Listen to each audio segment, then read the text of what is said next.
Le secteur financier est un pilier primordial de l'économie mauricienne. C'est le seul secteur à avoir enregistré une croissance en 2020, alors que tous les autres secteurs ont été ébranlés par la Covid-19.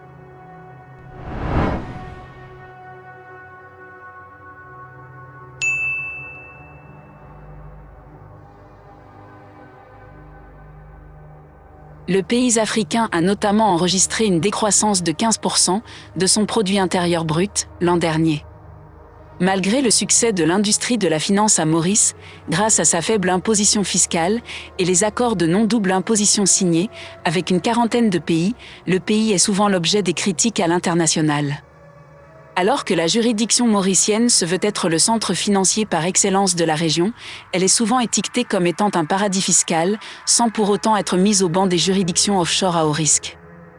Mais en février 2020, le pays a eu la désagréable surprise d'être placé sur la liste grise du groupe d'action financière, le GAFI.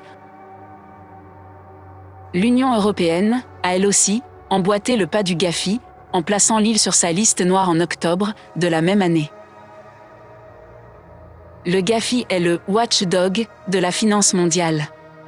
C'est l'organisme de surveillance mondiale du blanchiment d'argent et du financement du terrorisme notamment.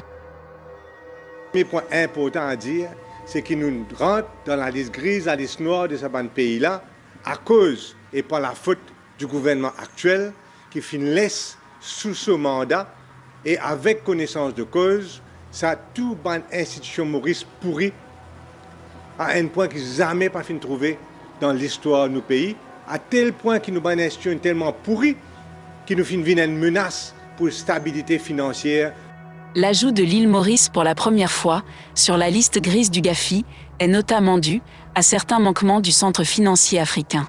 Parmi, notons, les lacunes dans la mise en œuvre de la supervision des risques du secteur. Incapacité à garantir l'accès à des informations de base ainsi que sur les bénéficiaires effectifs. Omission de démontrer que les autorités ont la capacité de mener des enquêtes sur le blanchiment de capitaux.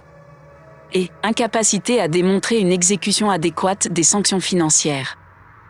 Cette liste grise de la GAFI comprend l'île Maurice et 22 autres pays, dont le Maroc, le Panama, les îles Caïmans, l'Ouganda, le Zimbabwe, le Ghana, Malte, le Botswana, entre autres. Mais pas les Seychelles. Les autorités mauriciennes ont dû mettre les bouchées doubles pour tenter de rectifier le tir et enlever Maurice de cette liste de la honte.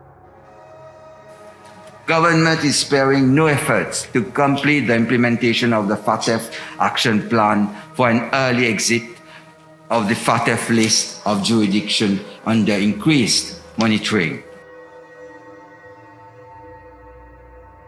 D'ailleurs, à la fin de juin dernier, le GAFI a constaté les progrès réalisés par Maurice. Regarding other countries on the list, the FATF agreed that Botswana and Mauritius have both substantially completed their action plans at a technical level.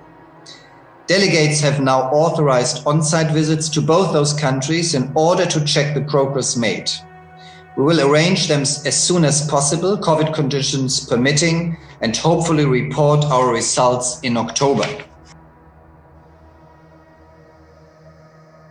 Les officiers du GAFI ont débarqué à Maurice le 13 septembre et ont 3 jours pour évaluer de visu les progrès réalisés par le centre financier mauricien.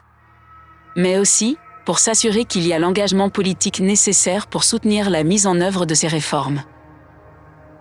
The objective, of course, is to confirm that the technical aspects of the action plan have been completed and that there is the institutional capacity and high-level political commitment to implement the reforms over the medium to the long term.